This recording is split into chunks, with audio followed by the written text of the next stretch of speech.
This is the TDC-17 by Rythmagica. It's a third-party home drum controller for Taiko no Tatsujin, and in my opinion, it's one of the most unique controllers to have ever been released in the game's history. But how did we get here in the first place? And more importantly, what sort of impact will this controller have on the Western Taiko community? My journey to answer these two simple questions sent me down a massive rabbit hole of gaming history, journalism, and even lost media.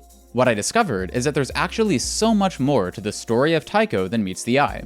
So, after a 17-month hiatus from YouTube, I've come back to share that story with all of you. Because this video is way more than just a review. It's also a critical analysis of the past, present, and future of Taiko. We'll be going back to the very beginning of the Japanese rhythm game genre to understand the broader conditions that necessitated Taiko's development. With this important historical context in mind, we'll then take a deep dive into Taiko itself. We'll track the evolution of the series from its inception all the way up to 2025, specifically focusing on the divergence between the Japanese and Western markets. Finally, we'll tackle the fundamental question of this video. Is the TDC-17 all hype, or does it truly have what it takes to change the state of Taiko forever? Before we get started, let me address the elephant in the room. This is not exactly a new product. In fact, the Kickstarter campaign for the TDC-17 launched all the way back in January of 2025. So you might be wondering, why should we care about it now in 2026? Well, to me, the most interesting thing about the TDC-17 isn't necessarily the drum itself,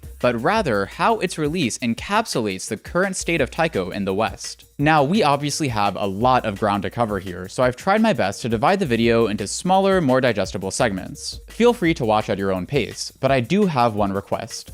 Please don't skip ahead. I really believe that every single detail of this story matters. With all that being said, I'll stop wasting your time. Let's begin.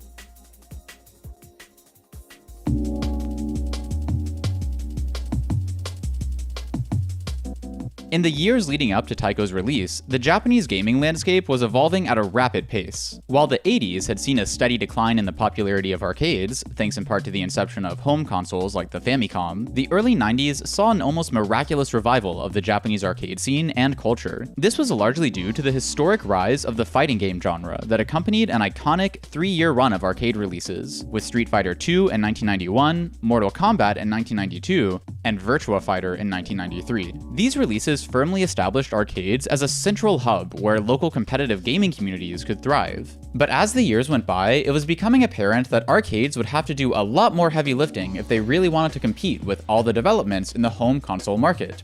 For example, when the Sega Saturn was released in 1994, one of its launch titles was a direct port of Virtua Fighter, and it was so popular in Japan that the Saturn immediately sold out on day one. Alongside the console, Sega also released a new peripheral called the Virtua Stick, which was the first official arcade-style fighting game controller for the Saturn. Before long, many third-party companies would follow suit, and they started selling their own controllers, expanding upon the designs that they had already begun developing for previous consoles like the Mega Drive. The Saturn would ultimately go on to become a commercial failure in the worldwide market after the initial hype had dwindled. But nevertheless, it set in motion a chain of events that, if not promptly responded to, could very well have led to the complete obsolescence of arcades in Japan.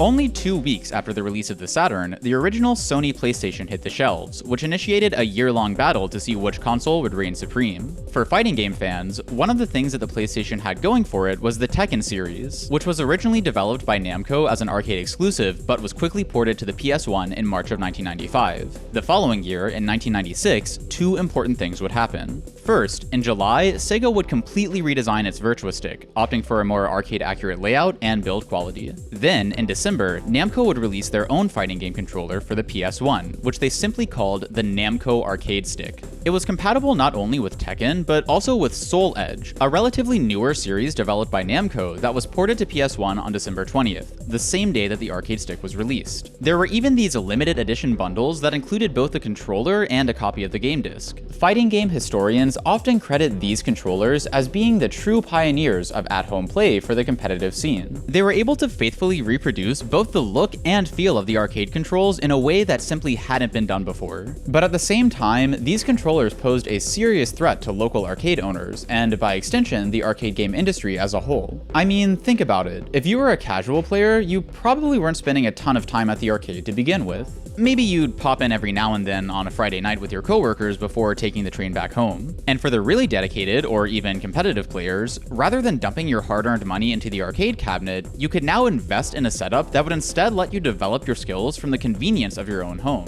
By the time the Namco arcade stick was released, the PS1 had already been out for around 2 years, and in Japan alone, over 4.2 million units were sold. In the following months, the holiday season would prove to be quite successful for Sony, largely due to the release of Final Fantasy VII, which would go on to become the second best-selling PS1 game ever. By March of 1997, console sales for the PS1 and Sega Saturn would hit 6.5 million and 5 million respectively. At this point, the mainstream appeal of these consoles was undeniable. But while the sales numbers tell us a lot, it's also not even the full picture, because 1 month before the Virtua Stick redesign, a brand new console had actually been released. And although it would only go on to see a fraction of its competition's commercial success, it nevertheless played a significant role in how the story unfolded. I'm referring, of course, to the Nintendo 64, which launched in June of 1996. Despite its abysmal performance in the Japanese market, the N64's library boasted several iconic entries that many today consider to be some of the best video games of all time. I personally think it's very likely that many of those hardcore gamers who were spending a lot of time at the arcade would also have been quite interested in playing these N64 titles. So putting it all together, we get a better picture of the forces that were at play in the Japanese gaming industry throughout the 90s, and the overall trend becomes very clear. Video games were moving out of the arcade and into the living room.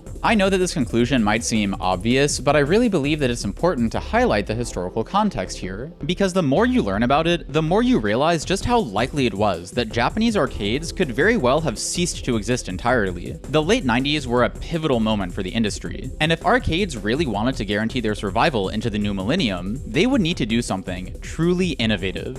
And well, luckily for us, that's exactly what they did.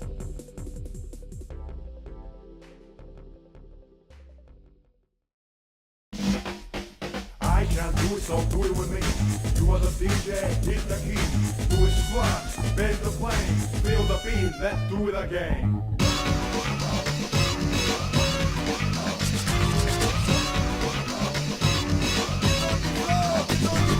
Get out on the dance floor!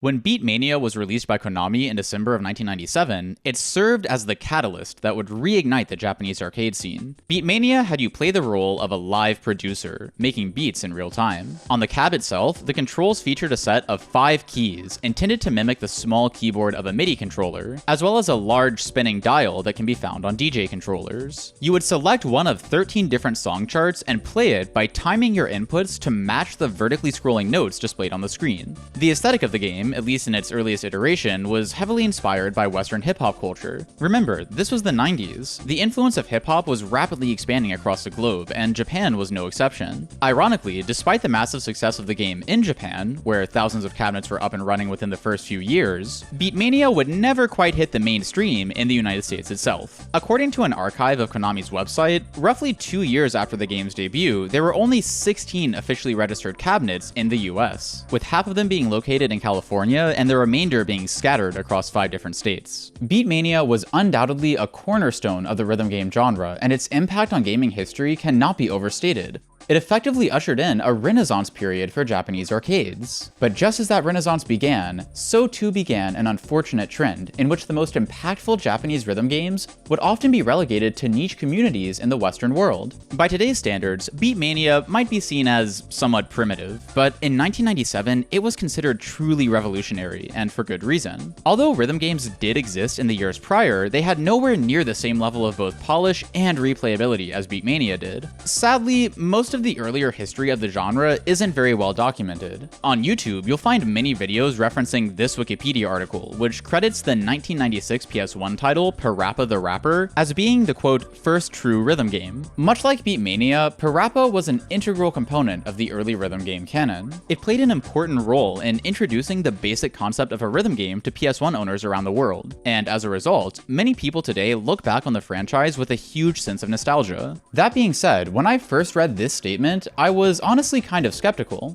I mean, after learning about the rich history of Japanese arcades, I found it odd that not a single arcade rhythm game, even if it was very basic, had been produced prior to 1996. Here, let me explain.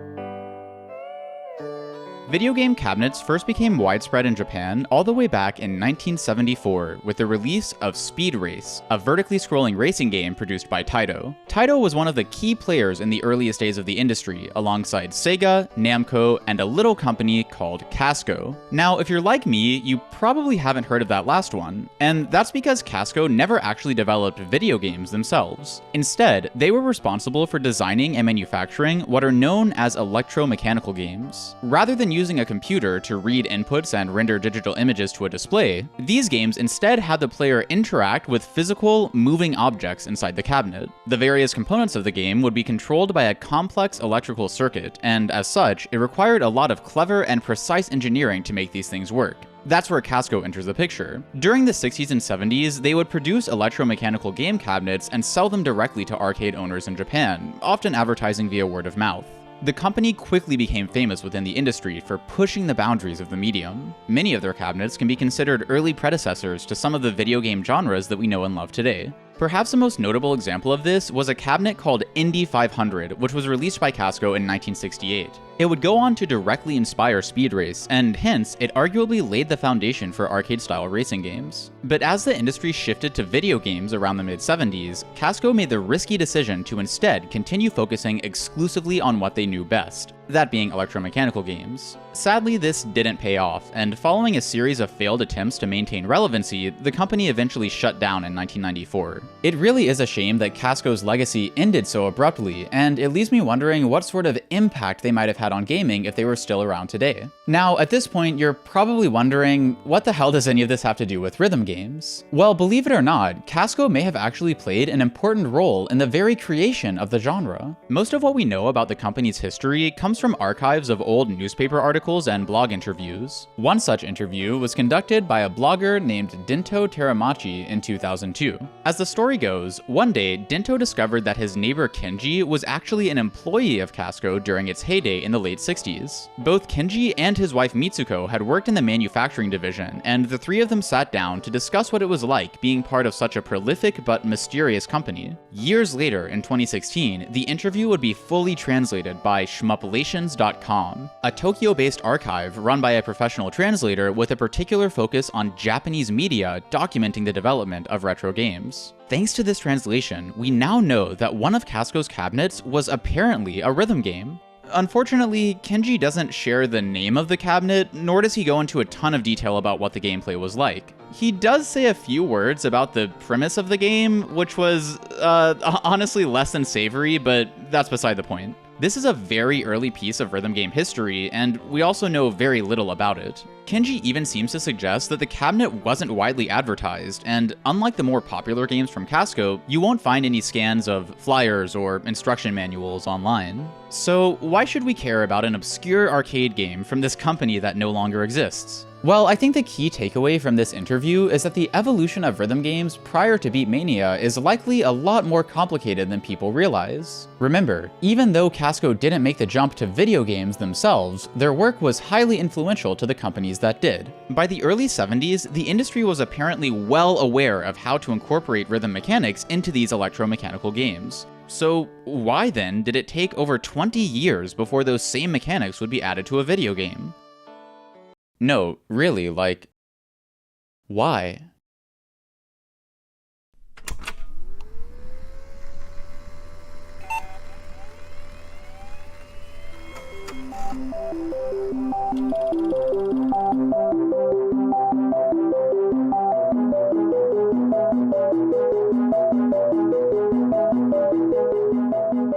Let's take a closer look at that Wikipedia article from earlier. When they talk about Parappa being the first rhythm game, they cite 3 different sources as supporting evidence. The first is an article written by Luke Riley for IGN that was initially published in October of 2020. But if you actually read the article, you'll find that Riley never actually claims that Parappa was the first rhythm game, but rather that it was, quote, the flame that truly lit the rhythm game fuse. And, well, I don't disagree with that, but the article sadly doesn't go into a ton of detail about earlier releases. It does mention a 1987 Famicom title called Aerobic Studio that I've also seen brought up by some other YouTubers here and there. The problem here is that the Famicom wasn't released until 1983, nearly a decade after video games were first introduced to arcades. Our objective is to find the first rhythm game, so we'll have to do a bit more digging. Let's continue. The second source is a short article written for GameSpot all the way back in 2006 as part of their top 10 rhythm games list. Each game in the list was covered by a different author, and in particular, Parappa's entry was written by Greg Kasavin, who was the editor-in-chief at the time. Now, before I go any further, I want to make it clear that I actually have a lot of respect for these people.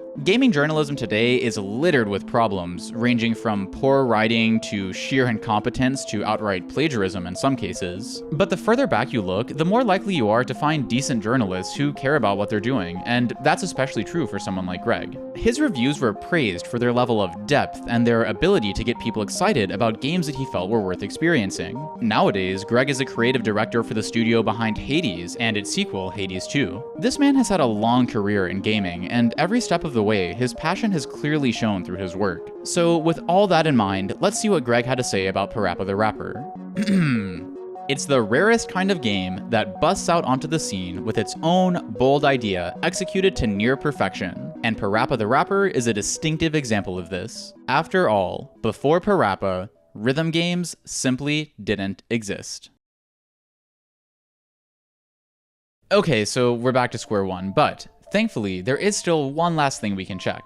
Throughout the whole Wikipedia article, the single source that gets cited more than anything else is a book from 2008 called Arcade Mania: The Turbocharged World of Japan's Game Centers by Brian Ashcraft. Brian graduated from Cornell University and then moved to Osaka, Japan in 2001. He would go on to become a prolific writer, frequently contributing to both gaming journals and newspapers. Brian would eventually move back to the United States, but he lived in Japan for over 20 years and published several books on a variety of topics, including this one. After learning about this guy, I was quite optimistic. He seemed to really have his finger on the pulse of the Japanese arcade scene. So if there were any early rhythm games unbeknownst to the West, I was certain they'd be in his book somewhere. Now, sadly, there isn't a digital version that can be purchased, and I also couldn't find any scans or PDFs online. So it looks like we'll be doing this one the old-fashioned way. Alright, Brian, let's see what you got. The book itself is actually great. It's fairly short, coming in at only 185 pages, and it also has a ton of these colorful pictures and cool graphics that really help to capture that retro Japanese arcade vibe. Each of the book's 9 chapters covers a different genre of arcade games. Brian not only explains the historical aspects of each genre's development, but he also paints a vivid picture of how it actually felt to be there playing those games in the arcade. Additionally, the book features a variety of exclusive interviews with people, ranging from arcade employees to game designers. Yeah, as someone who doesn't do a ton of reading these days, I actually loved this, and I strongly recommend it to anyone who finds this stuff interesting. Okay, let's not get too sidetracked. We're here to answer one question. Does Brian's book tell us anything about rhythm games that may have existed between 1974 and 1996? Well, no, it doesn't. Chapter 3 is all about rhythm games, but sadly, it's pretty short, at only 16 pages. Interestingly, don't worry about him, we'll get back to him later. As I was saying, Brian was actually able to score an interview with Masaya Matsura, the lead producer of Parappa the Rapper. And it's in this interview where we finally find the excerpt that was cited by the Wikipedia article. Quote, "Playing these rhythm arcade games is like a performance for everyone in the arcade," explains musician and game developer Masaya Matsuda, who designed some of the first music games, like PlayStation title Parappa the Rapper. That "some of" is doing a lot of heavy lifting here. I mean, I could easily say that I'm one of the best poker players in the world, and I wouldn't technically be wrong, because we never specified how many people we're talking about. Am I in the top 10? Top 100? Top 1 million? Who knows, but I'm one of them. Okay, so this is obviously just semantics. I mean, the thing that distinguishes my silly example from Brian's writing is that Brian isn't being intentionally misleading. Even if there were some rhythm games released prior to 1996, we certainly wouldn't expect there to be that many of them, because otherwise, at least a fraction of them would have been documented somehow. We would know about their existence. I combed through the entire book and couldn't find a single mention of anything in that time period that even remotely resembled a rhythm game. So at this point, I was feeling pretty defeated. I had exhausted all 3 sources answers, one of them being a complete dead end, and the other two leaving the possible existence of earlier rhythm games as somewhat of an open question. Everywhere I looked online said pretty much the exact same thing. Parappa was the first one, but there were maybe some earlier ones on the Famicom that didn't really matter. None of it was really sitting right with me, and I couldn't shake the feeling that there must have been something else I just hadn't found yet. But at the end of the day, there just wasn't much I could do. I slowly began to accept that if there was something out there, it must have been lost to the passage of time. So yeah, I pretty much gave up and moved on with my life.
This is the story of the greatest rhythm game ever made.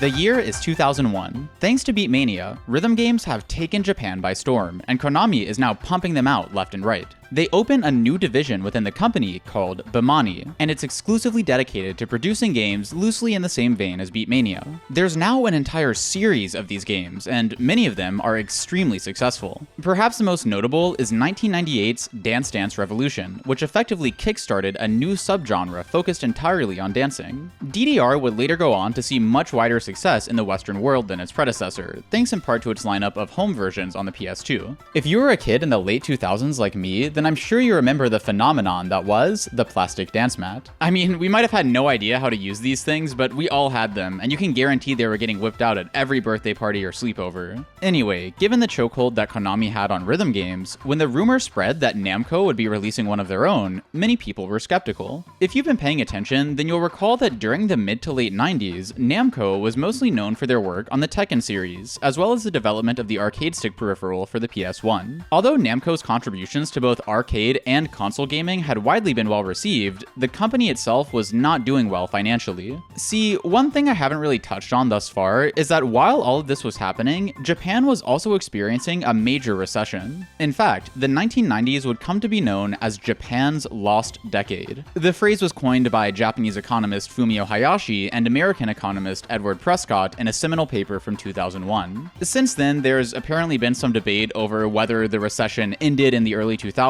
or continued all the way through the 2010s, but I digress. The main point is that by the start of the rhythm game renaissance in 1997, many families were struggling financially. People were still spending time at arcades, but they had to be very selective in how they spent money there. Of course, Bemani games were all the rage, and Namco found it very difficult to keep up with that competition. Between 1997 and 1998, Namco saw a sharp decline in profits from coin-operated machines, which prompted them to undergo significant restructuring over the following years. They immediately scaled back on operations and shifted focus to developing completely new IPs. Internally, the plan was to lay low for a few years, continue working on these new games, and then sort of relaunch the company under this new brand. As part of that strategy, throughout 1999, they would release a total of 4 different guitar-themed rhythm games. This was basically their first attempt at competing directly with Konami, but sadly, it didn't really pan out. That same year, Konami released their own guitar game called Guitar Freaks, and it single-handedly outperformed all 4 of those Namco guitar games. This left many people within the company feeling defeated, and there was a growing sentiment that Namco simply wasn't capable of producing a successful rhythm game. But despite all of these setbacks, there was still one person within the company who refused to give up. It was a man by the name of Masuya Oishi. Oishi was actually the producer for Soul Edge, as well as its 1998 follow-up Soul Calibur, and considering the overwhelming success of those titles, he now felt motivated to try his hand at a rhythm game. Of course, he wouldn't be able to do it alone. He began asking around the office to see whether anyone would even be interested in starting such a project.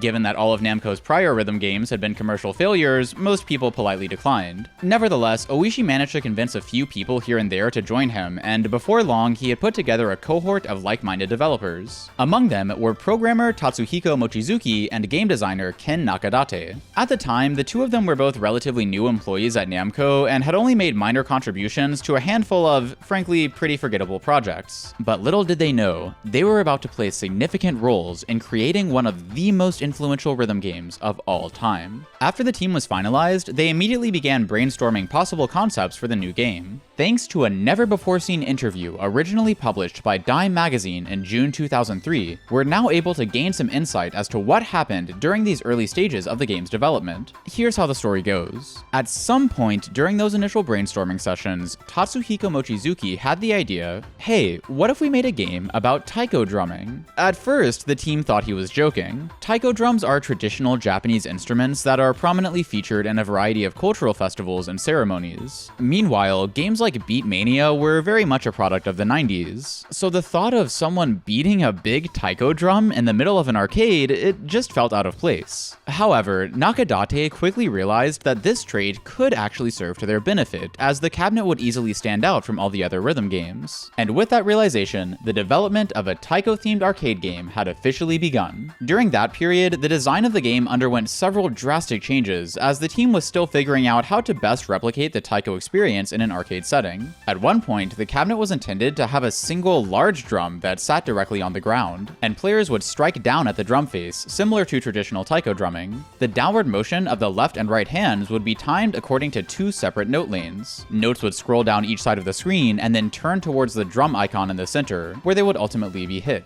This design would eventually be scrapped in favor of a two-player cabinet with smaller, diagonally facing drums mounted at a more ergonomic angle. Rather than restricting inputs to each side of the drum, the final game would only use a single horizontal note lane, with red and blue notes corresponding to the center and top edge of the drum face, respectively. The team hoped that the simplicity of this design would attract casual players of all ages, whereas Bemani games were typically played most by teenagers and young adults. Oishi in particular was optimistic that this cabinet might just be the one to finally break Namco's rhythm game curse. But not everyone was on the same page. In fact, during the early stages of development, the team was actually met with a lot of opposition from the higher-ups at Namco. At some point, the project was on the verge of being completely cancelled, and the group was quite worried that their idea may never see the light of day. Enter this man, Shukuo Ishikawa. Ishikawa had been working in various roles at Namco for over 20 years and had just been promoted to senior managing director of the arcade division. Although this was a more hands-off position within the company, Ishikawa was still very interested in game development and could often be found giving advice to younger employees. After learning about the difficulties being faced by the Taiko team, he would encourage them not to give up, and he even arranged for a fully fledged prototype of the cabinet to be manufactured. Oishi would then present this prototype to the sales department of Namco, but sadly they disapproved of the project once again. So, in a last-ditch effort to save the game from being shelved, Ishikawa and the team hosted a series of location tests to see whether the idea resonated with real players. Most notably, in September of 2000, the prototype cabinet would make a public appearance at the Amusement Machine Show, which was a trade exhibition held annually in Tokyo. Much to their surprise, the popularity of the Taiko game far exceeded their expectations. People of all ages gravitated towards the cabinet.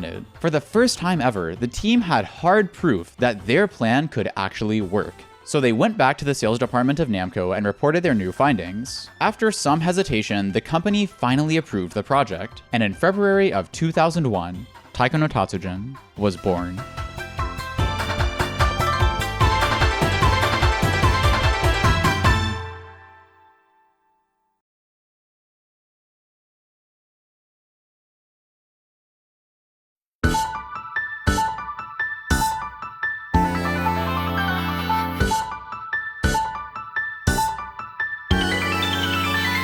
When taiko cabinets first started popping up in local arcades, people really didn't know what to expect. In an article written for Famitsu magazine, one author recalls having a feeling of skepticism, as if to say, wait, you're telling me Namco made this? What even is this? But despite that initial awkwardness, the game quickly took off. New cabinets were popping up everywhere, and people were flocking to them. Taiko was really starting to stand out from all the other rhythm games, and it's easy to see why. Let's start with looks. When you step into the same room as a taiko cabinet, you can almost feel its presence. I mean, these drums are bulky, obnoxious, and just unavoidable, right? When you lay your eyes on them, you're gonna want to investigate further, and that's exactly how they hook you. Then, once you actually start playing the game, you realize, hey, this is pretty unique.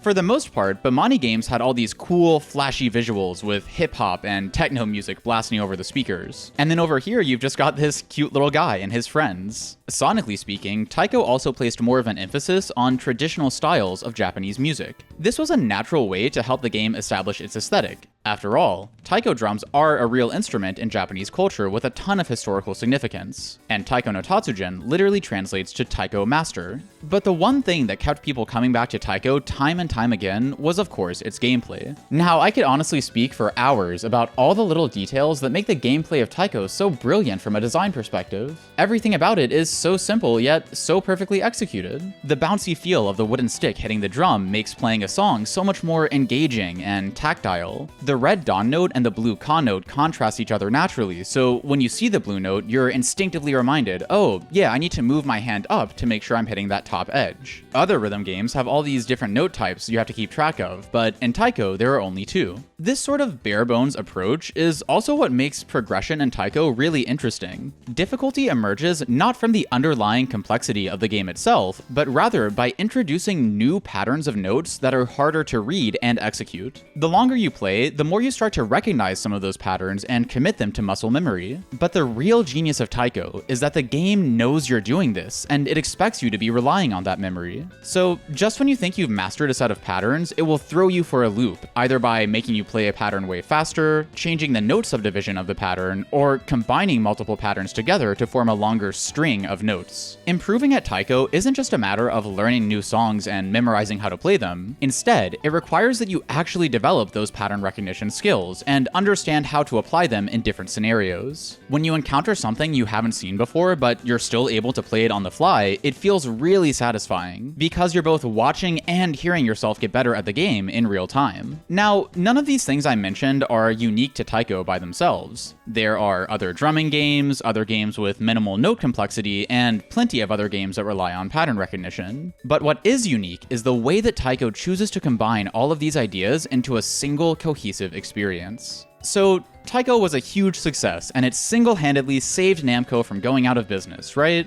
Well, not exactly. By the time Taiko came out, Namco had already suffered significant losses, and the few console games that they released in the meantime weren't enough to keep the company afloat. What followed was a series of further restructurings and layoffs, and by 2005, things were not looking good. Namco had no choice but to sell the company, and after a failed attempt to negotiate a merger with Sega, they would eventually be purchased outright for $1.7 billion by the Japanese toy company Bandai. Several years and name changes later, and we get the Bandai Namco that we know today. But how did all of this affect Taiko? Well, not only did the game survive throughout all of the turmoil, but it actually grew tremendously. From 2001 all the way up to 2020, new arcade versions of Taiko would be released every single year. Meanwhile, home versions of the game would also be developed, and they would see varying degrees of success. Today, Taiko is pretty much a household name in Japan. Cabinets can be found all over the place, and it's not uncommon to randomly stumble across someone showing off their skills in the middle of a shopping mall. The series also has a huge community online. Top players frequently stream the game on YouTube to thousands of live viewers and regularly post videos that receive hundreds of thousands of views. There's even an official tournament circuit where pro players compete annually for the title of World Champion.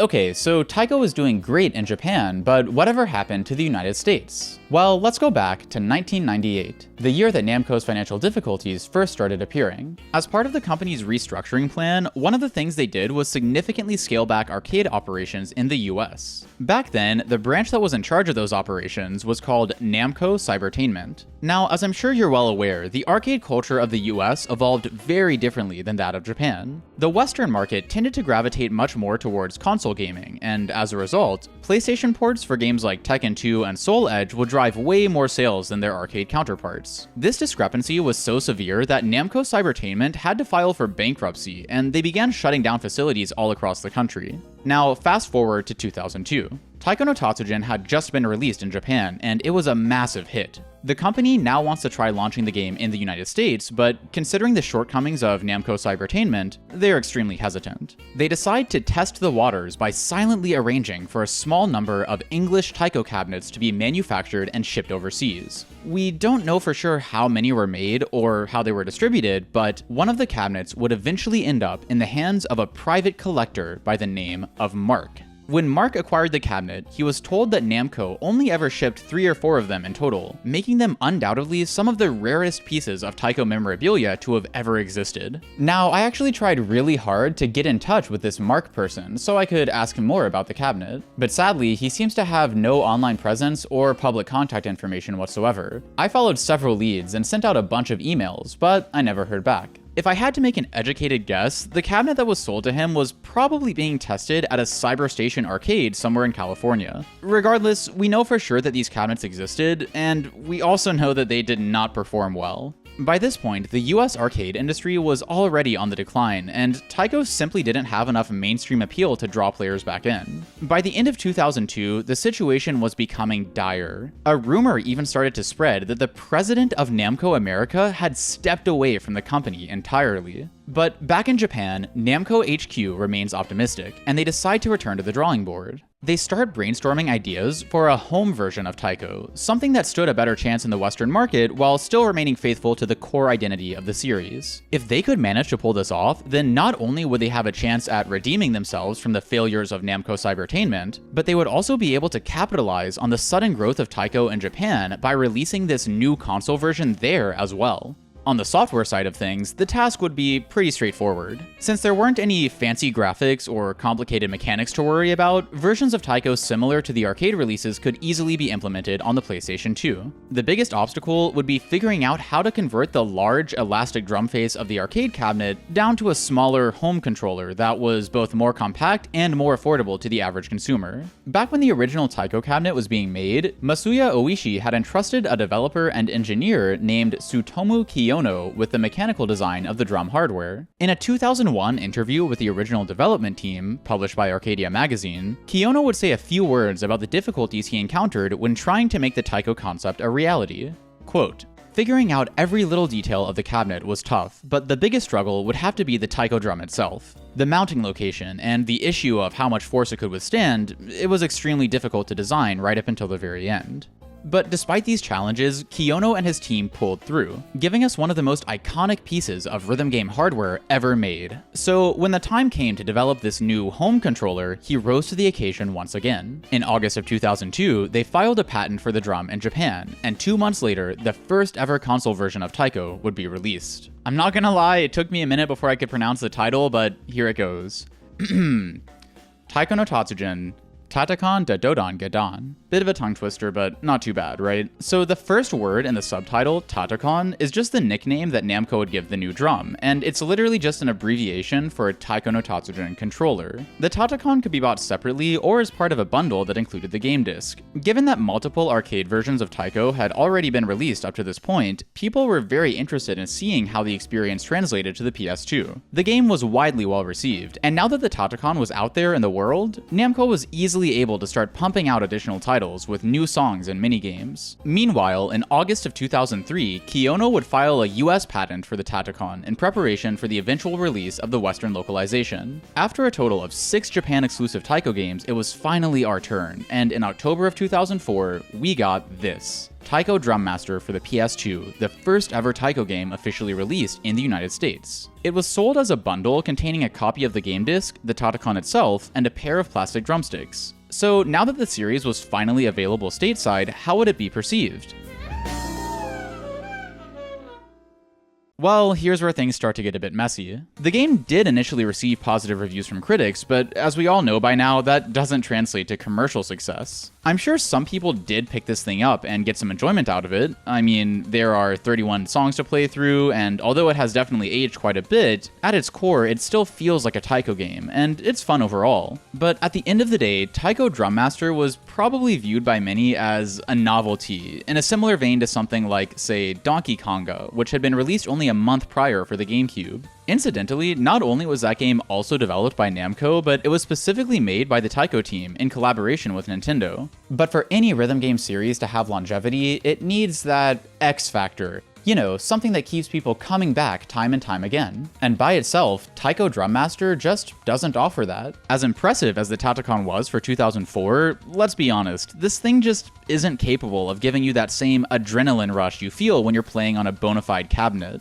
1 year later, Guitar Hero would be released, and as we all know, it quickly became the zeitgeist. This meant that whatever little traction Taiko had managed to gain from Drum Master would be completely overshadowed. Personally, I think the final nail in the coffin for this period of Taiko history was the introduction of Rock Band in 2007. This was actually the main rhythm game that I grew up playing as a kid, and it holds a really special place in my heart. I remember begging my parents to buy me all the different instruments. You had the mic, the guitar, and of course, the drums. The thought of being a badass rock musician drumming on stage, you know, it just really appealed to my generation. generation. But Taiko was just less familiar. It didn't really have anything going for it culturally that kids in the United States could easily latch onto. By now, Namco could clearly see the writing on the wall. This had been their second attempt to bring Taiko to the US, and it just was not working the way it needed to be. Considering the financial state of the company and the Bandai acquisition that was looming ahead, they had no choice but to place Taiko on indefinite hiatus in the West. Years went by without a single update. If you were one of the few American Taiko fans back then, you had no doubt already gone through all 5 stages of grief, and you probably just accepted that it was never returning. But this whole time, Taiko was absolutely thriving in Japan, both at home and at the arcade. Right after the acquisition, our old friend Ishikawa, who had been there since the very beginning of the franchise, would be appointed as president of Bandai Namco, and he would make sure that Taiko continued to be a priority for the company. By 2010, 14 different iterations of the arcade cabinet had been released, and the following year, the 10th anniversary of the series signaled the beginning of a new era for Taiko. In November, the Taiko team would completely upgrade the arcade cabinet to give it a more modern look. The new design replaced the grainy CRT display with a widescreen HD monitor, and it gave the game a graphical overhaul. It also added several quality of life features, including a network connection for downloading song updates and saving player data. With this fancy new update now released, many arcades in Japan no longer had the need for their old cabinets, so they started sitting in storage, just collecting dust. Right around that time, the Japanese arcade chain Round 1 was also starting to expand to the US. And miraculously, some of those outdated cabinets actually started popping up in certain locations. This meant that for the first time in years, Taiko was finally returning to the United States, albeit at a much smaller scale. While I couldn't determine exactly when the first cabinet became open to the public, there's footage on YouTube of Taiko at a Round 1 in California dating all the way back to 2012. So it seemed that a Taiko redemption might be underway, but it was moving at a snail's pace. One by one, cabinets would slowly start appearing around the country, and an underground player base of Taiko fans began to develop. But unbeknownst to them, Bandai Namco was about to do something that would forever change the state of Taiko in the West.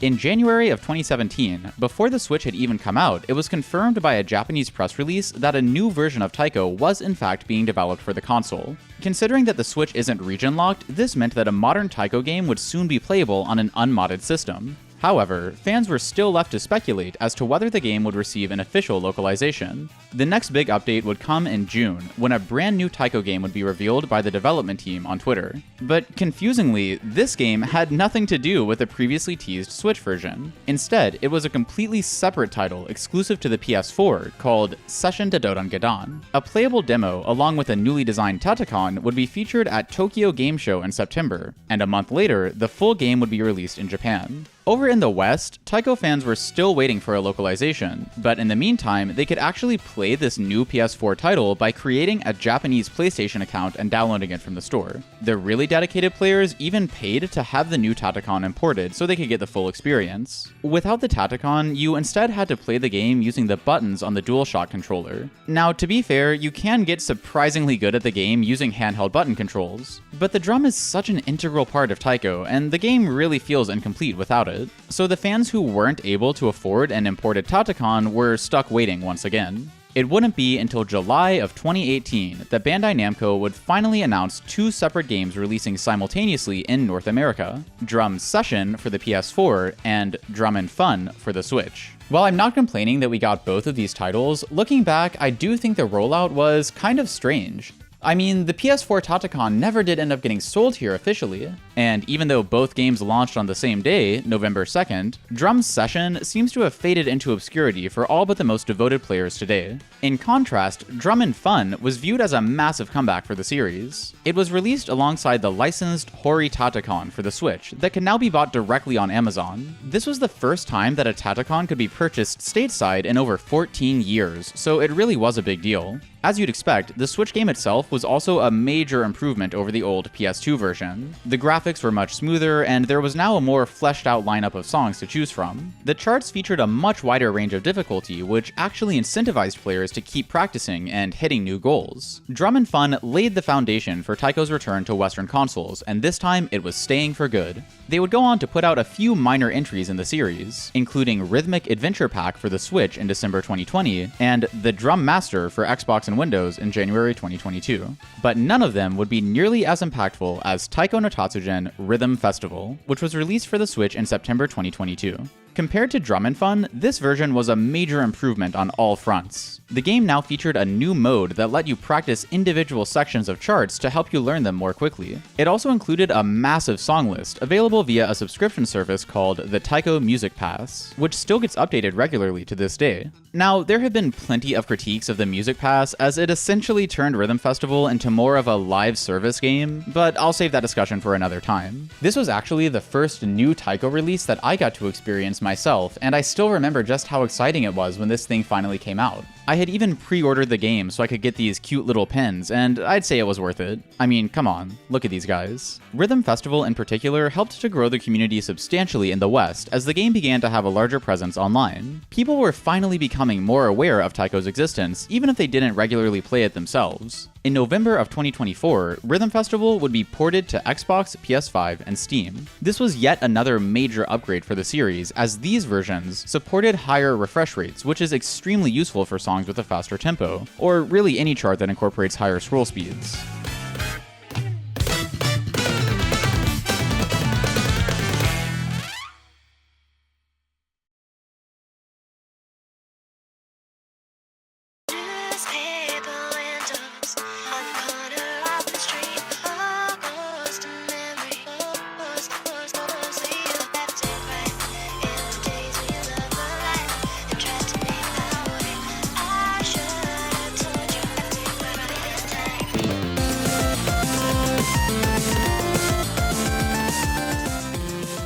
And my friends, that is where we find ourselves today. As I'm recording this, Rhythm Festival is still the latest entry in the Taiko no Tatsujin series. While there don't appear to be any new titles in development, tracks are still being added to the Music Pass on a monthly basis, and there are currently over 900 different songs in the full game. It truly is a testament to how great of a game Taiko really is that it was able to build up this incredible legacy despite all the ups and downs of the industry. But as someone who cares deeply about that legacy, I also think it's important that we acknowledge the obvious shortcomings of the game in its current state. As cool as it was for us to finally get access to a new Tatacon back in 2018, much like the old PS2 game, it just doesn't do the series justice. I can't tell you the number of people I've met, both online and in person, who tried out Taiko with the Hori controller, thought it was pretty fun, but inevitably lost interest, leaving the drum to sit on their shelves collecting dust. I should mention that 2 newly designed Tatacons were released last year to accompany each port of Rhythm Festival, but sadly, despite being more expensive than the Switch controller, as far as I can tell, the only significant differences between the 3 drums are in the branding, and the compatibility of each drum with their respective consoles. In terms of how it actually feels to play on the Tatacon, we're still stuck with the same thing we had in 2018, which frankly isn't all that different from what we had in 2004.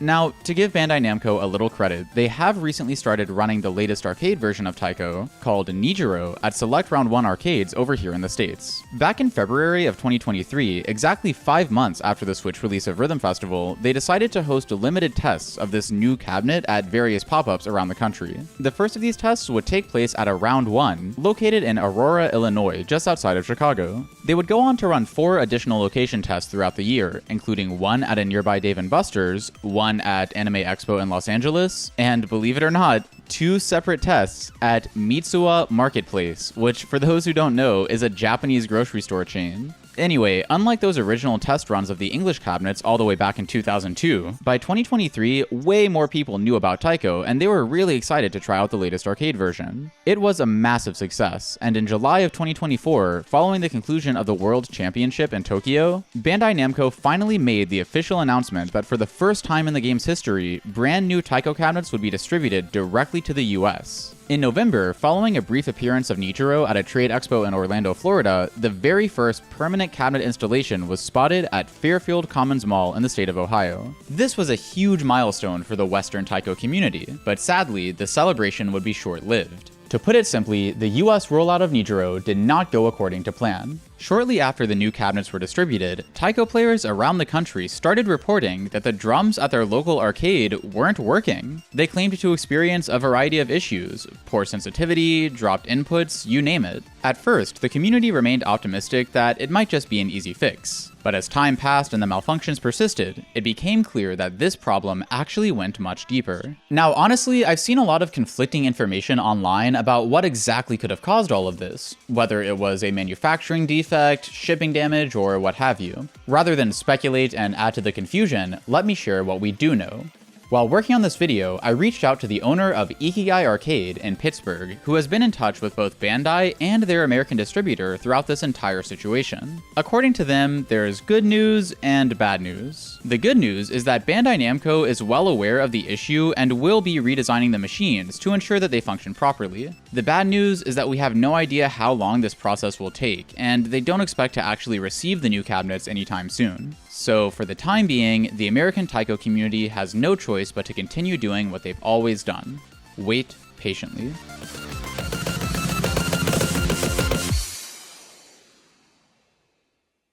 But actually, there is something else we can do. Because over the years, several third-party companies have also designed their own drum controllers for the game, and unlike 2018, Taiko players now have a wide range of home setups to choose from. On the more expensive side, you have the Taiko Force, the Jong Taiko, and the Taikoler, 3 premium controllers that were all designed to closely mimic the look and feel of the arcade drum. Throughout the Switch era of Taiko, these were seen as great options for players who had already been practicing for a few years and were now looking to upgrade their setup as they began attempting to play the game's more difficult songs. At the same time, a lot of people, myself included, found them to be prohibitively expensive. This was especially the case for newer players who weren't entirely sure how committed they would be to the hobby. As a result, we saw the continuation of that phenomenon that we discussed earlier, where people would try out the game but abandon it after getting bored of playing on the Tatakon. Luckily, the situation today is way more accommodating for beginners, as there are currently 2 budget-friendly alternatives available, namely the Pro Max Drum by Ine and the TDC-10 by Rythmagica.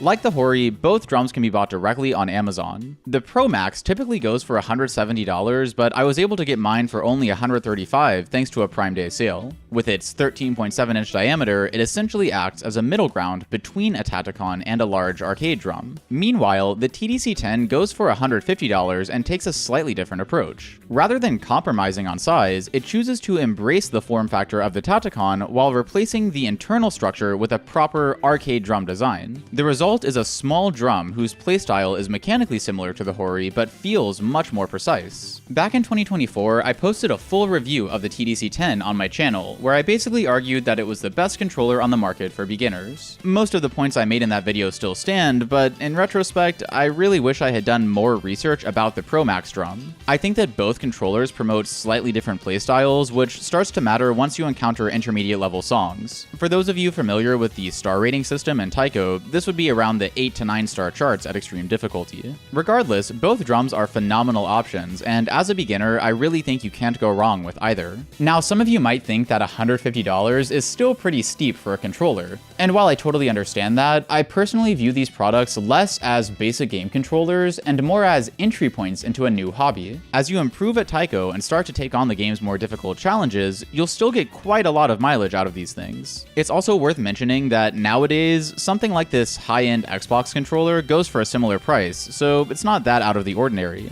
When the TDC-10 initially launched on Kickstarter back in March of 2024, the company behind the drum, Rythmagica, was completely unheard of. Since then, they've slowly been making a name for themselves within the Taiko community. A lot of us Western players gravitated towards their drum in particular because we saw it as a direct upgrade over the Hori Tatakon that we had been stuck with for so many years. As more and more of us were using the TDC-10, we also started to wonder whether Rythmagica would ever put out a proper arcade-sized drum. And if so, how would it compare to the other options that were already available? Those questions would be answered in January of 2025, when they announced that they had secretly been working on a larger controller called the TDC-17. In a new Kickstarter campaign, they claimed that the TDC-17 not only replicated the performance and feel of an arcade drum, but also boasted several unique features not found on similar controllers. The one thing that really got people talking though was the addition of an optional tripod accessory that connected to the drum using the same VISA interface design that had also appeared on the TDC-10. This meant that the TDC-17 would be the first Taiko drum to be sold with a floor-standing mount, and to be honest, a lot of people thought it looked pretty silly. But regardless, given the overwhelmingly positive reception of the TDC-10, the initial hype for the TDC-17 was very real, and a lot of people wondered whether Rythmagica would be able to pull it off once again.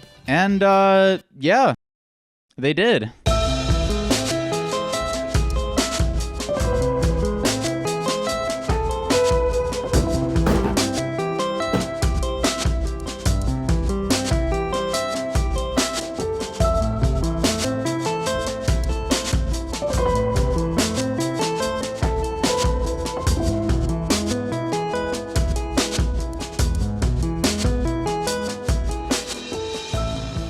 Before the TDC-17 had even been announced, Rythmagica actually sent out a few development units so they could gather feedback on the drum's performance. And well, I was fortunate enough to have been one of those beta testers. Now, by the time I received my unit, much of the controller's design had already been finalized, except for a few minor details here and there. Nevertheless, even on that early version of the TDC-17, I was already incredibly pleased with the responsiveness of the drum. Prior to this, my only real experience with arcade drums had been on the old CRT cabs that we discussed in the previous section. In comparison, the TDC-17 was noticeably bouncier, more sensitive, and didn't suffer from the weird dead zones that I had come to expect from a quote-unquote real Taiko drum. Essentially, it just felt like a larger version of the TDC-10, which kind of makes sense given the name. So I sent my feedback to Rythmagica and waited for the final retail version of the drum to be released. Now, before I go any further, I want to make it clear that although this video isn't sponsored, I did receive both versions of the TDC-17 for free. In my old TDC-10 review, it was way easier to be unbiased because I had just bought it from Amazon like everyone else. While I am grateful that Rythmagica sent me these two drums, that does present a bit of a problem for me, as I believe its price tag will be the major point of contention for most people. To be honest, I wasn't exactly sure how I should handle this, so I just took the money that I would have spent backing the drum on Kickstarter and I donated it to Doctors Without Borders. So with that taken care of, let's get into the actual review.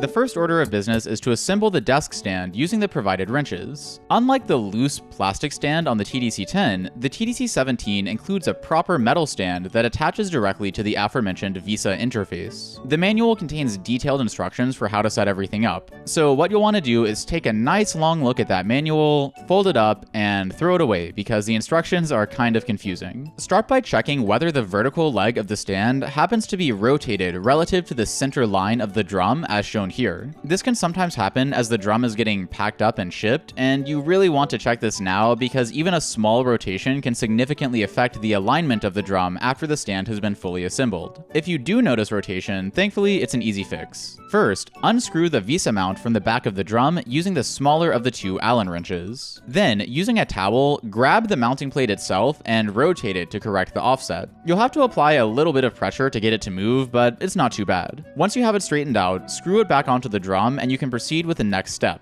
Grab the base of the stand and rotate it upwards like so. If it feels stuck, you can try loosening the screws connecting the leg of the stand to the mounting plate using the larger Allen wrench. You'll want to make sure that the leg is pointing straight up into the air at a roughly 90-degree angle relative to the drum. Using the two combination wrenches, loosen the bolt connecting the base of the stand to the leg like so. Next, grab the base so that it sits parallel to the back of the drum and tighten up the bolt. This step is easier if you have someone else to hold everything in place for you, but I was able to sort of hold it with my thumb and it was fine. With the base firmly tightened, fold the supporting rod all the way out and then rotate the leg back downwards so that the rubber piece at the end of the rod touches the inside of the leg. Finally, all that's left to do is tighten the screws near the mounting plate using the larger Allen wrench. When properly assembled, the stand is designed so that the drum sits at exactly the same angle as the arcade cabinet. It's important to get this roughly correct as the wrong angle can negatively affect the rebound of the drumstick. stick. If it seems off, then you most likely made a small mistake during the assembly of the stand, so just go back and make sure you're following every step exactly.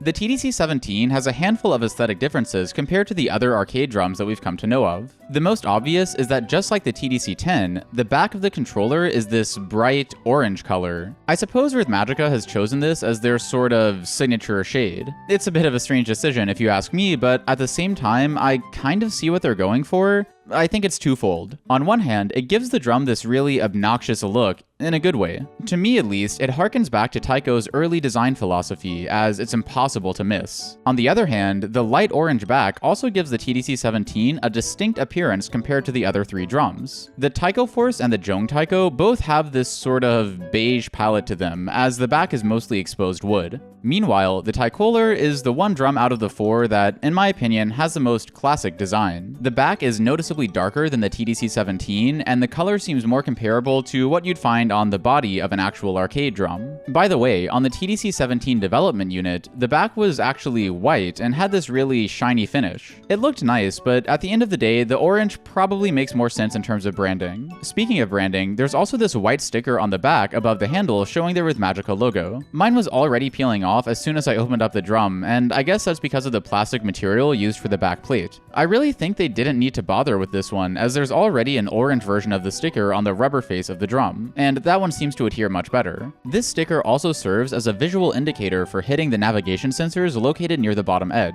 Oh, yeah, let's talk about those. As far as I'm aware, until now, every single Taiko controller ever released, both official and third-party, has only used 4 hit zones: left on, left ka, and right ka. This meant that additional buttons required for navigating both the system and in-game menus would need to be included somehow. Previously, these extra buttons had been implemented in a variety of ways on different controllers, but on the TDC-10, physical buttons were omitted in favor of a digital control pad that could be accessed via the TDC mobile app, which connects to the drum via Bluetooth and is also used to modify the firmware settings. This was a pretty interesting approach in theory, but in practice, trying to control the game using a touchscreen just felt kind of awkward. Not to mention that early versions of the app had this bug that would randomly cause your phone to disconnect from the drum, which made the whole experience really frustrating. So most players opted to connect a second controller to their system and just use that one for navigation instead.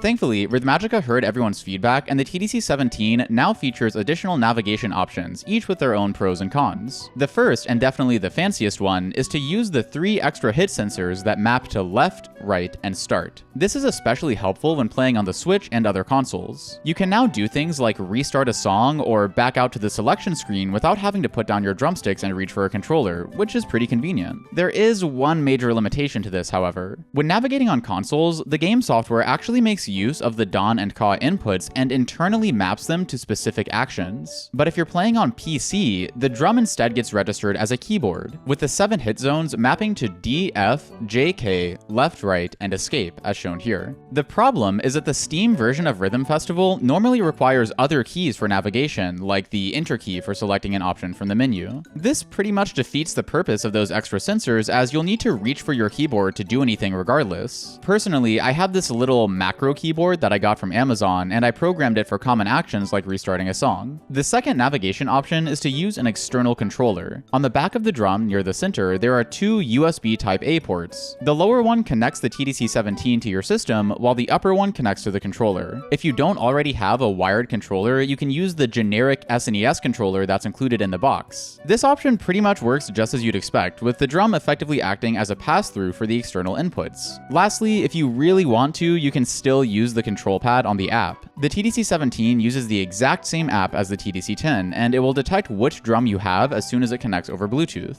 The good news is that the app now runs way more smoothly than it did a year ago, at least for me. I haven't noticed any random disconnections, and it no longer crashes when trying to install firmware updates. That said, I still wouldn't recommend using it for navigation, but hey, to each their own. Speaking of the app, the layout is now a little different, and there are also some extra settings you can tweak, so let me give you a quick rundown. The first thing you'll see is the aforementioned control pad, with buttons corresponding to the system the drum is connected to. It's usually able to detect this automatically, but if it doesn't, you just open the settings and select the right one under the Game Station menu. The TDC-17 is widely compatible, but there are a few caveats. For example, if you happen to be one of the few people who want to use this to play the retro Taiko games on the Wii, you'll need to buy this adapter from from the Rythmagica website. Notably absent from the list of consoles is the PS5, and that's because Sony uses some sort of encryption method to prevent unlicensed third-party controllers from connecting to the console. Unfortunately, this can't be circumvented via firmware, meaning that it's not possible to use the TDC-17 to play Rhythm Festival on the PS5, which could be a deal breaker for some of you.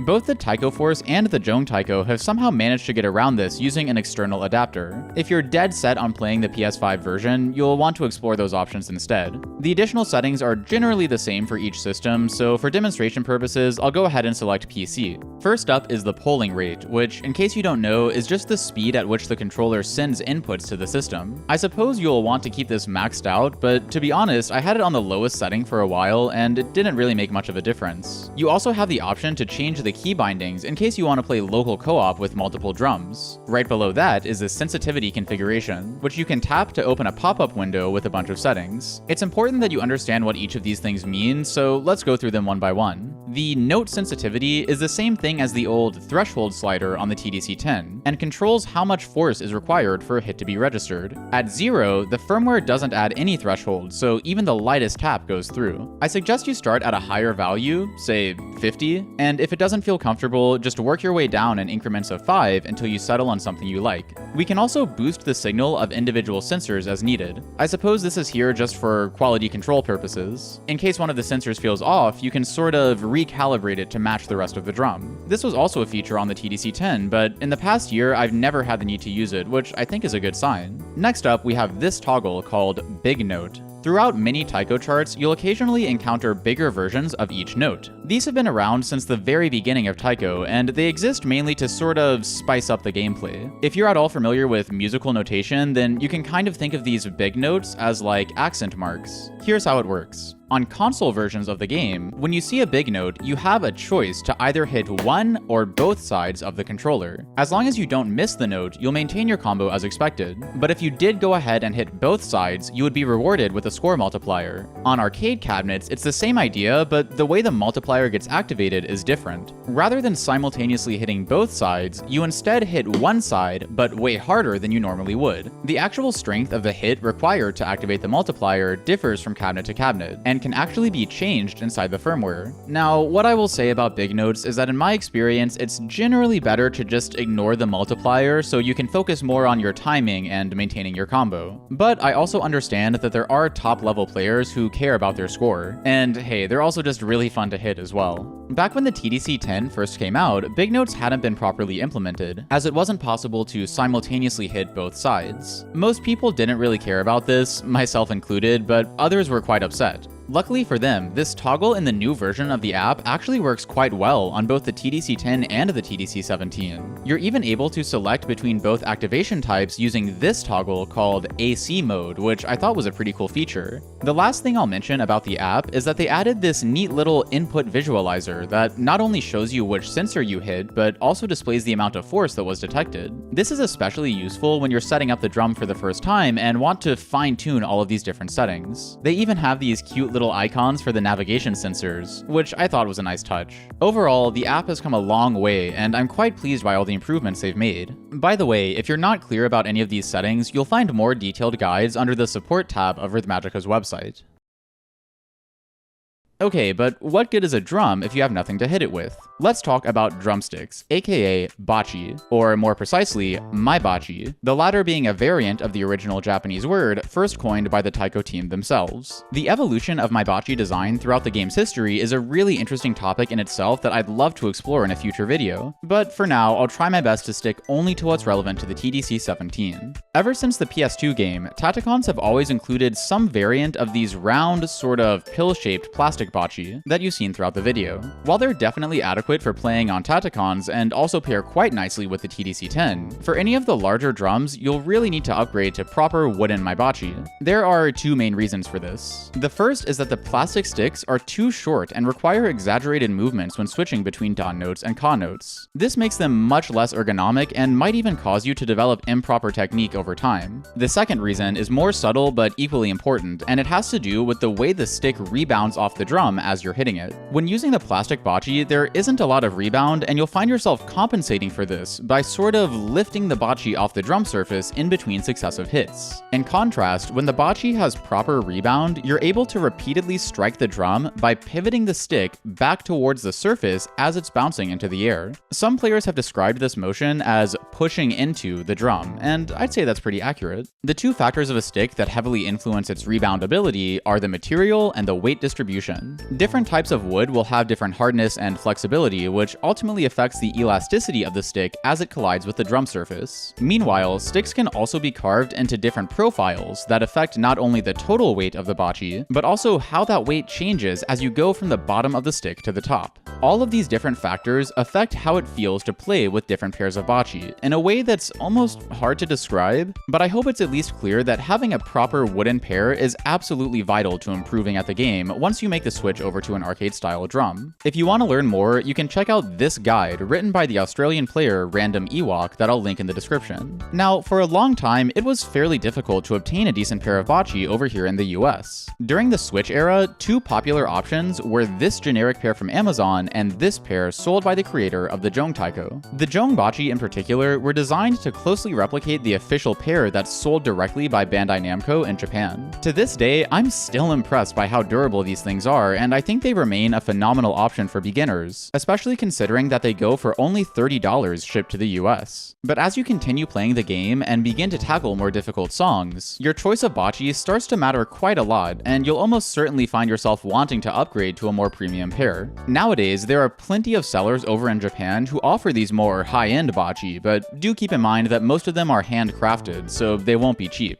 Last year, I finally decided to bite the bullet, and I bought several pairs at once by using a proxy service to consolidate all the packages. While I am happy with the variety of bachi that I now have, going forward, I wouldn't really recommend this method as I had to pay quite a lot of extra fees for the proxy.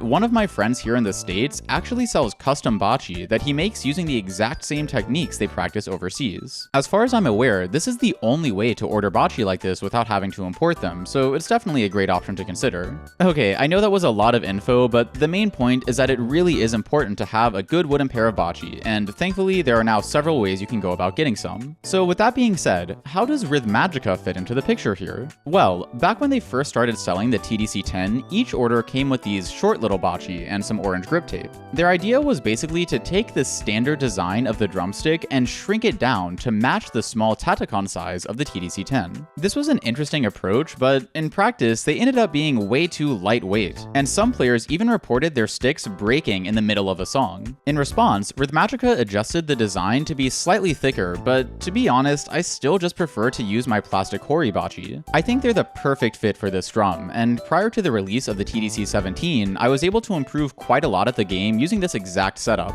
But when the TDC-17 did come out, they obviously needed to update the bachi once again, as the short sticks definitely won't cut it on an arcade-sized drum. They decided to release 3 new variants, the F3, F5, and F8, with each number corresponding to the diameter of the tip in millimeters. Each pair is meant to serve a different purpose. The F3 stick is very light, which can sometimes be useful when playing faster songs since your hands won't tire out as quickly. Meanwhile, the F8 pair has a design that's very similar to the Jong bachi with its thicker, rounded tip. This makes the stick more top-heavy, which sacrifices speed in favor of a more tactile response, making it better for beginners. On the other hand, the F5 is a middle ground between the two, and it's the pair that they chose to include in the box when you buy the TDC-17. Having tried all 3 sticks myself, I think that this was the right move, as the F5 will probably work well for most players. But do keep in mind that really none of these sticks are what I'd call premium bachi. I don't know exactly how Rythmagica is manufacturing them, but at the end of the day, the weight distribution isn't quite up to par with the handcrafted options that we discussed earlier. While I'm very glad they put more effort into their bachi and you'll undoubtedly get a lot of use out of them, I do just want to caution people that you'll probably still end up wanting to upgrade them in the future. But yeah, overall, I think these are just fine. So at this point, we've covered everything that comes in the box when you buy the TDC-17. But there is one more optional accessory that we haven't discussed, and that is, of course, the tripod, which costs just over $50. It comes in 3 pieces. You have the base base of the tripod, the mounting plate that screws into the VISA interface, and a plastic insert that sits between the plate and the drum itself.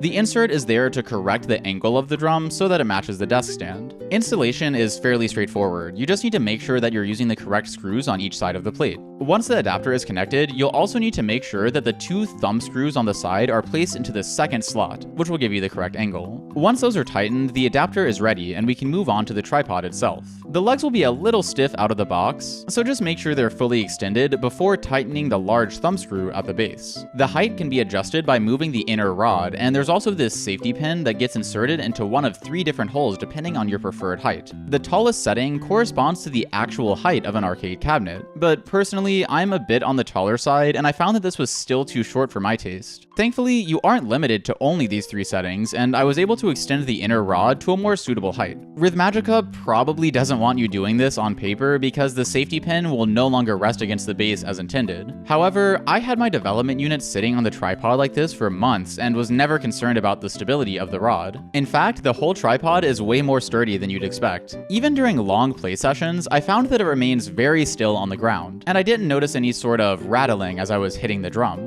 The connection is nothing fancy, as it just sort of sits on the top of the rod, and there's a thumb screw to prevent the drum from rotating around as you hit it. So overall, I do think the tripod is a pretty cool accessory, and given the build quality, I think the $50 price tag is probably justified. Though at the same time, I'm not really sure who will need this in the first place. Most people already have something lying around the house to prop the drum on when using the included desk stand. And for adjusting the height, well, if you've got textbooks lying around, then you are good to go, my friend. Personally, when I moved into my current apartment, I got this cheap standing desk for just over $100 from Walmart. When I want to play Taiko, I have the drum height saved as a preset, so it's really convenient. Given that this one desk costs the same amount as just 2 of the tripods and can also be used as a desk, well, I just don't see the average person having a need for the tripod to begin with. That being said, on the off chance that you want to get the TDC-17 but don't already have something to set it on, I do think the tripod is worth it, so there you go.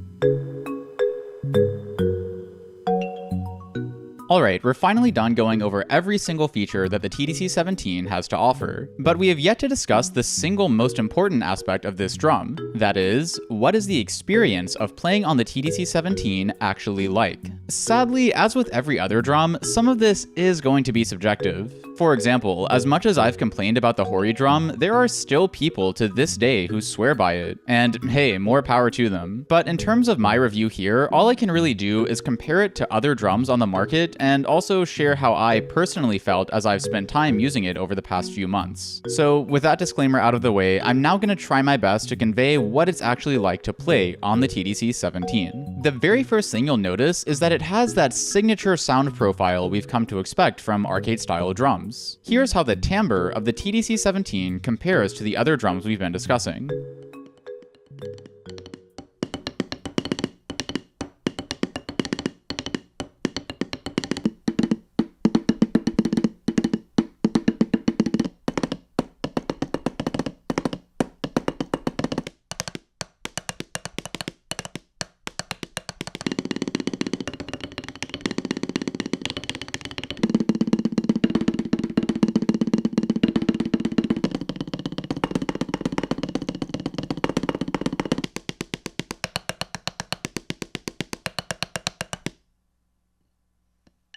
You might also be wondering about the volume of the drum. How loud does this thing usually get? Well, unfortunately, there's not a straightforward answer. It's going to depend quite a lot on your bocce, your gripping technique, and most importantly, your sensitivity settings. What I can say is that using the stock bocce with the drum at the highest sensitivity, you're really able to register notes by just barely tapping the surface. However, in practice, you're probably not going to use the drum like that, and you'll naturally be louder as you play faster sections of a chart. So I wouldn't bank on using this thing when you have a family member sleeping in the next room. But at the same time, I doubt it would bother anyone as long as you're playing at a reasonable hour. When you do start playing, one of the first things you'll notice is that the drum actually wobbles a bit. Hitting further away from the center will apply a torque that causes the drum face to rotate by a small angle about the z-axis and then oscillate back into place. This might seem alarming at first, but in my experience, it's not nearly significant enough to really affect gameplay. What is annoying, however, is that over time, the wobbling will cause the drum to move around a little bit, and you'll have to recenter it every few songs.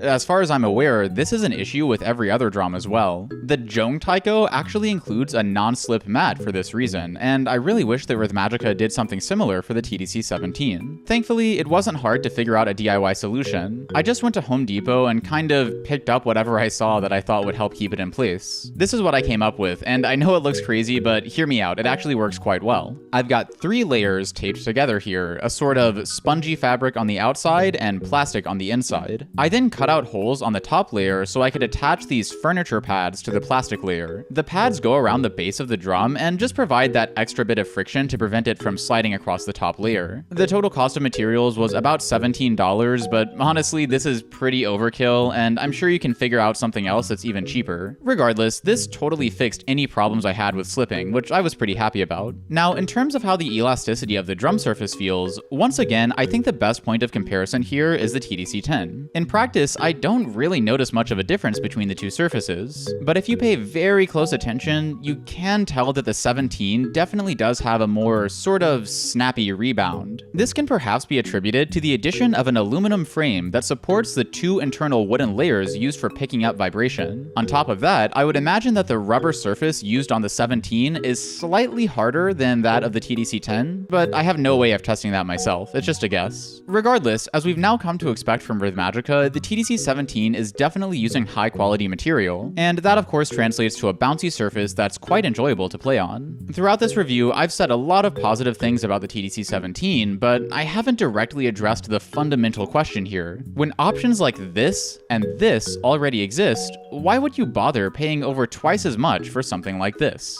Well, not everyone should. It really depends a lot on your previous experience with the game and your skill level. If you're a complete beginner, unless you just have money to burn, I really don't recommend buying this thing outright. Instead, you should decide for yourself between the TDC-10 and the Pro Max drum. Both are great options, and I guarantee they will help you quite a lot along your own personal taiko journey. But let's say you've already been playing for a few years, and after watching this video, you're starting to think that it might be time to upgrade. At the end of the day, the biggest difference between the beginner drums and the TDC-17 is, of course, the size. So, is there any tangible benefit to having a larger drum like this? Well, let's explore that idea for a bit. As we make the drum larger, the area of the surface scales faster than its diameter. This should be obvious to anyone who paid attention in geometry class. If we change the diameter by a scale factor, then the area increases by the square of that factor. For example, the TDC-17 has a diameter that is, of course, 1.7 times the diameter of the TDC-10. This means that the TDC-17's area is nearly 3 times larger. Okay, cool, but why is that relevant? Well, it all has to do with sources of difficulty in taiko. Let me explain.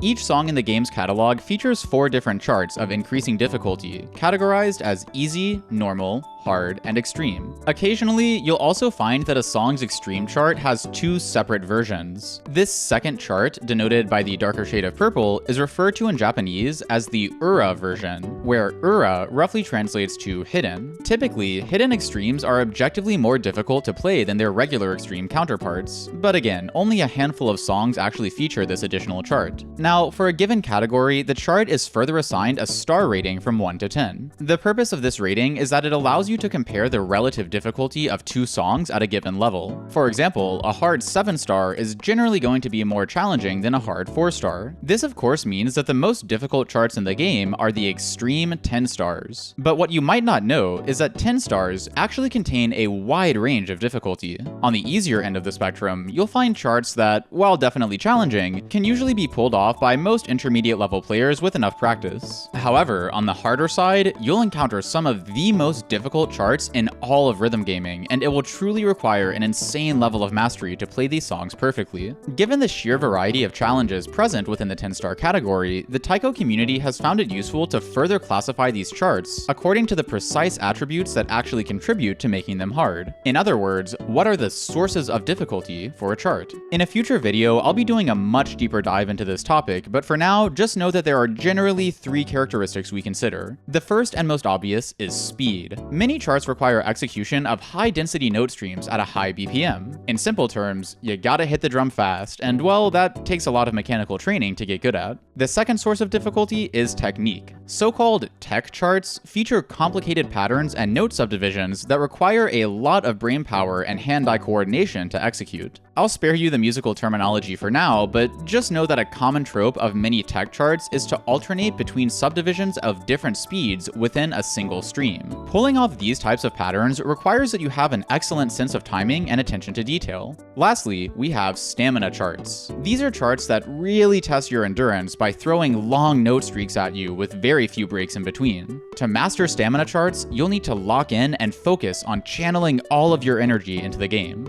Speed, tech, and stamina, 3 attributes that all contribute to making a truly difficult 10-star chart. With this framework in mind, we can now address my earlier point in a more direct way. To what extent does the larger size of the TDC-17 help with managing these various sources of difficulty? Moreover, as you improve at taiko, at what point does the advantage of a larger drum start to justify the investment? I've thought very carefully about these 2 questions over the past several months. While I am by no means a top-level player, I do strongly believe that I now have sufficient experience with both taiko in general and the TDC-17 in particular to answer them. First of all, when upgrading from a smaller drum, like the TDC-10, you'll immediately notice that there is a bit of a learning curve. Remember, you now have access to almost 3 times the area, and it will take some time to get a feel for this wider range of motion. But as you practice, things will eventually click, and you'll gain a newfound appreciation for the extra flexibility afforded by all that extra space. In particular, the precision required to register specific notes is now much lower. This means that as you refine your skills and gain better control over the movement of your bachi, your personal skill ceiling will generally become much higher for all 3 difficulty types. Let's start with speed. For me, the fastest song that I can play right now is Struck Stardust by Topazolite, which goes up to 220 BPM. As I push myself to play those faster sections, I typically start to tense up a bit because I'm really hitting the limit of what I can pull off. But having that extra space to work with, specifically for ka notes, helped me to relax my arms back down, as it was no longer necessary to hit the drum in such a precise location.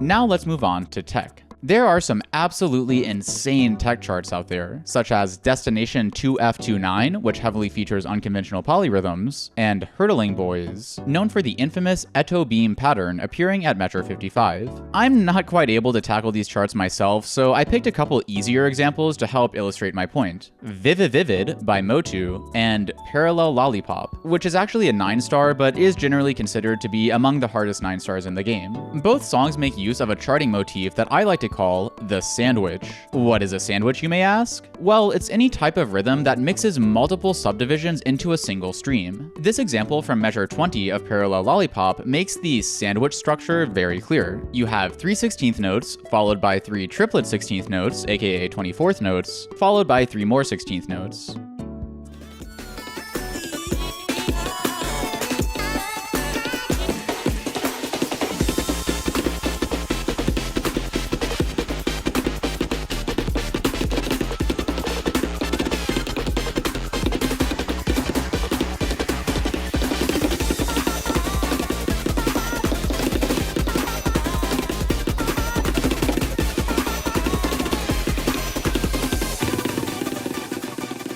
Meanwhile, throughout Vivid, you'll encounter this rhythmic pattern consisting of 3 24th notes and 3 16th notes. Unlike the sandwiches in Parallel Lollipop, 16th notes don't appear at the beginning of the stream. So, I don't know, maybe we should call these avocado toast instead of sandwich, but I digress. While the pattern itself isn't as complicated, the song has a higher BPM, and it also throws the sandwiches at you much more frequently.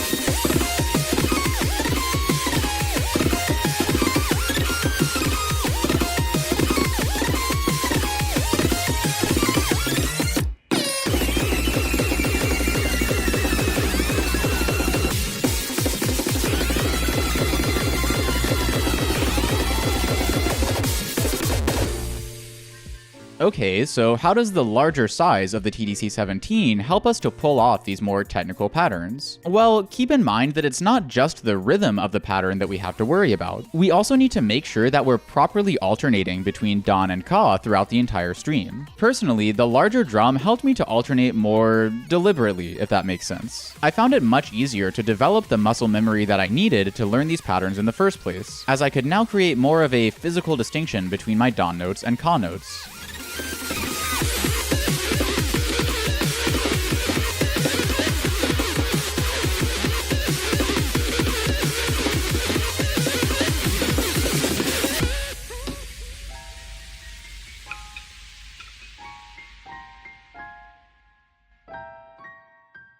Lastly, let's take a look at stamina charts. To be honest, this is the one category where I'm not sure whether the size of the drum really makes much of a difference. The most important factor here is undoubtedly the sensitivity. The less sensitive your controller is, the more force it will require each time you hit a note, and the more quickly you'll tire out. The TDC-17 of course lets you fine-tune this setting, and yes, it works, but this feature also isn't unique to the arcade-style drums. You're actually able to adjust the sensitivity on both beginner drums, the TDC-10 through the app, and the Pro Max drum through some third-party software. The one way that the TDC-17 might help you push your endurance further is through double stroking. In case you're not familiar, double stroking is an advanced technique in which you precisely control the rebound of the drumstick, such that two separate inputs are registered in a single downward motion. Typically, players only utilize double stroking when they encounter note streams that are simply too fast to play using single strokes. But if you already know the technique, there's nothing stopping you from applying it to a number of different scenarios. One thing I've started doing on the TDC-17 is using double strokes to play excessively long streams at lower BPM. A great example of this can be found in the song No Gravity by Leo. The chart is quite calm at first, but about midway through, you're hit with a surprise 24th note stream that segues into an intense double time segment, eventually culminating in a 168 note stream that requires very careful alternation. Pay close attention to how I double stroke the faster streams, leaving me with more energy to focus on the long section at the end.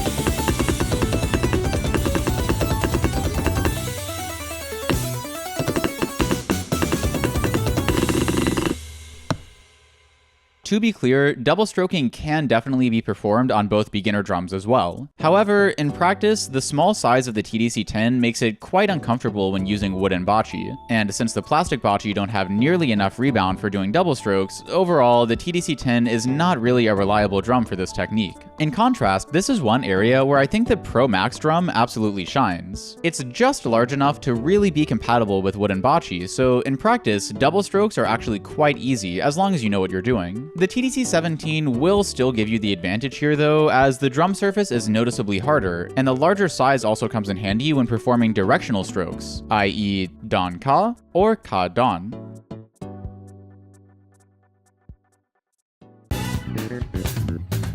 At the end of the day, I really do think that the TDC-17 gives you a competitive edge as you start to tackle these 10-star songs. So my personal recommendation is to stick to a beginner drum until you're comfortably able to obtain full combos on 9 stars, at which point you should really consider upgrading. But to be clear, if you're truly dedicated to Taiko and you can afford it, there's absolutely nothing wrong with upgrading even sooner, as I'm certain you'll be happy with the investment in the long run. It is important, however, to do more research on the other 3 arcade-style drums before making your your final decision. Going forward, I imagine that the TDC-17 will most often end up getting compared to the Taikoler, as both drums are around the same price point. It seems that the overall feel should be pretty similar, so it probably just boils down to whether you care about the additional features on the TDC-17, and whether the prices change significantly in the future. As it stands, the total cost with shipping to the US is $369 for the TDC-17 and $431 for the Taikoler. I've also heard through the grapevine that there may be plans for the TDC-17 to eventually get sold on Amazon. If Rythmagica is somehow able to cut back on shipping costs and get that total price closer to, say, $300, I really think that would go a long way in helping more Western players get their hands on a drum like this. With the introduction of the TDC-17, we now have so many different drum options to choose from. While I don't think that this controller fundamentally changes the state of Taiko in the US by itself, it's absolutely a step in the right direction. And it truly does give me hope that the Western Taiko community will continue growing in the years to come. Now, I had originally intended to just end the video here, as I've really said all there is to say about the TDC-17. But then I realized something. This whole time, I've been so focused on researching and testing this drum that I failed to answer the most basic question you can ask about any arcade-style drum. How does the experience of playing at home actually compare to the arcade? And well, I think there's only one way to find out.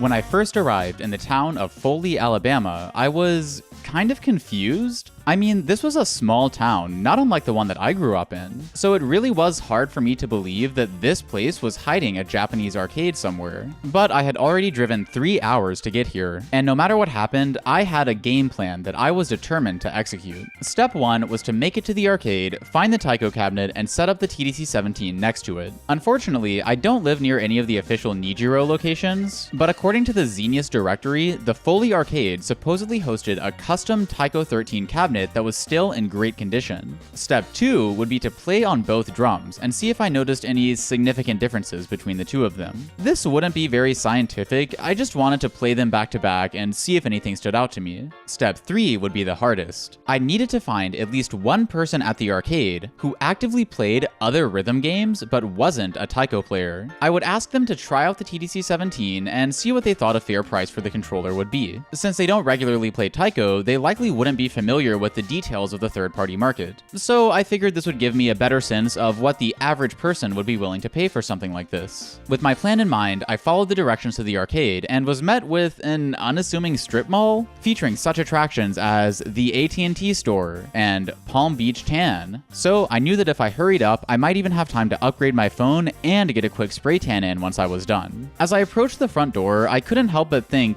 there's no way there's actually a Taiko cabinet in here, right? But once I got inside, I was completely taken aback. This was hands down the coolest arcade I had ever seen, and it was really out here in the middle of nowhere. They not only had an excellent selection of Japanese rhythm games, but there was also this wall of pinball machines and monitors that let you spectate each cabinet. Honestly, looking back at all this footage, it seems cramped because there are just so many cabinets. But in reality, it was a massive venue, and I really wanted to try everything out. But I was there on a mission. I quickly made my way over to the Taiko cabinet and set everything up. Step 1 complete. It was finally time to start playing. The very first thing I did was try to compare the sound of the two drums. Given my proximity to all these rhythm games, there was quite a lot of background noise, but nevertheless, I got my mic as close to the drum as possible and did my best to get a decent recording.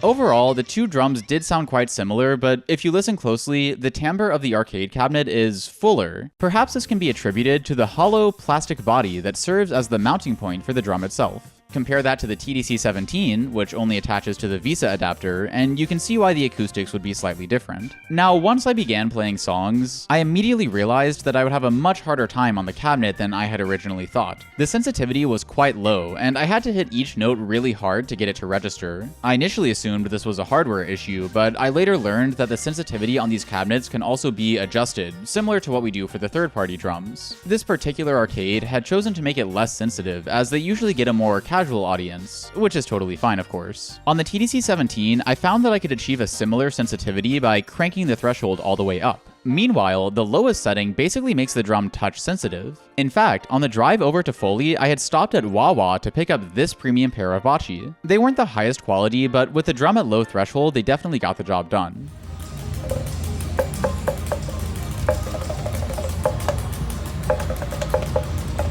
Next, I switched back over to the cabinet. I tried to focus less on how I was performing in-game and more on the feel of hitting the drum. Initially, the elasticity seemed quite similar to the TDC-17, but as I continued playing, I did start to notice one subtle difference. The best way I can describe it is that the impact of the bachi on the arcade drum felt more substantial. I could feel that extra little bit of tactile response in my hands. That being said, the bounciness was still comparable to the TDC-17, which I thought was a pretty good sign that Rythmagica had managed to provide a fairly accurate experience overall. In retrospect, I do wish I had something more methodical planned for this comparison, but I was still generally happy with the result. So step 2 was complete. It was finally time for the moment that I had kind of been dreading. I needed to go bother someone and ask them if they would take part in my little experiment. Now, picture the scenario. You're at the arcade just having a fun afternoon with your friends. But then, out of the blue, a complete stranger walks up to you and says, "Hey, do you want to be in my YouTube video?" Be honest, a lot of us would understandably respond with something like, "Nah man, I'm good." I was really afraid of that outcome, but thankfully everyone at the arcade was super chill and even seemed pretty interested in what I was doing. There was one guy in particular who I noticed was playing a lot of Beatmania 2DX and was absolutely popping off. I spoke to him for a bit and I found out that he had actually been playing Bimani games ever since the mid-2000s, and he even competed in regional tournaments down here in the South. I thought to myself, perfect, this is exactly the kind of person I was looking for. I explained what I was doing and he agreed to try out each drum side by side. After going back and forth, he pretty much came to the same conclusion that I had. The two drums feel quite similar overall, but if you pay attention, there is a slightly more premium feel to the arcade cabinet. Finally, I asked him how much he would personally be willing to pay for the TDC-17 if he wanted to play Taiko at home. He thought about it for a minute and then told me that a fair price would be maybe $150, but he could also see it going for up to $250. And with that, I had finished every step of my plan. I hung out for a bit longer, but eventually I packed up my things, said goodbye to everyone, and hit the road once again. As the sun began to set, I started having second thoughts about the whole experience. This town had managed to build an incredible community of people who were truly passionate about arcade games. Was I taking advantage of that? I mean, by making this video, I'm essentially promoting a product that seeks to replace the arcade Taiko experience. Was I exploiting them somehow? As I drove home, I mulled over these questions for quite a while. I reflected on the history of arcades, the history of Taiko, and the journey that had brought me to this point. It was honestly a lot to process, but by the time I returned home, I had finally reached my verdict.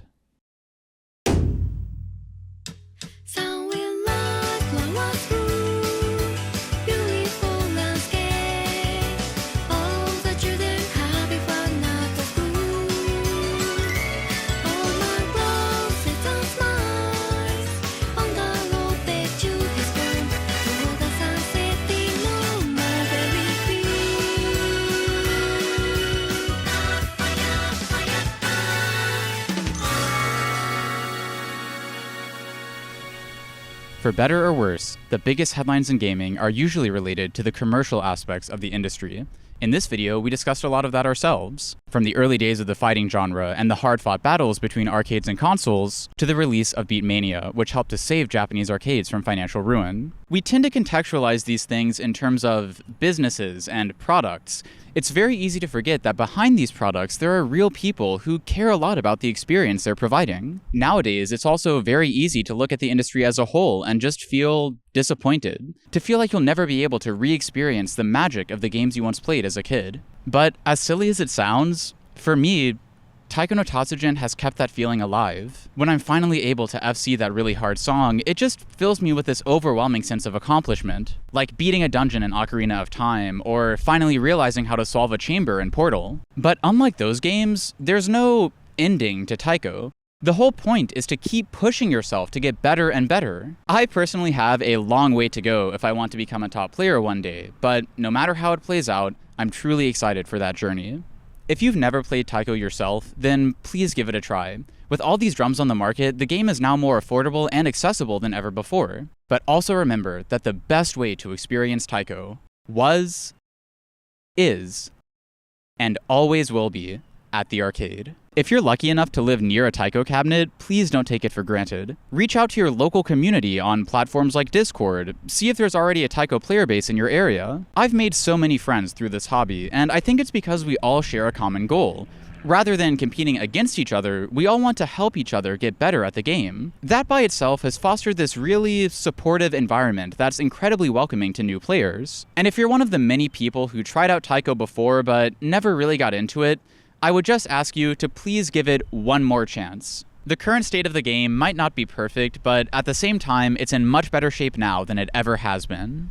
Finally, in the off chance that someone from Bandai Namco sees this video, let it serve as evidence that we're still here and we still care immensely about Taiko. There may have been a few hiccups with the arcade rollout, but if one thing is true about the Western Taiko fanbase, it's that we're no strangers to waiting patiently for things. And guys, let's be honest, we could spend all day complaining about the companies that make these games, but as a community, I think we should spend more time uplifting the people who make these games a part of their lives. From the new players picking up a drum for the first time, to the pro players who hit groundbreaking scores, often receiving very little recognition for doing so. From the artisans who spend hours painstakingly crafting bocce by hand, to the engineers working hard to share the love of Taiko with the West.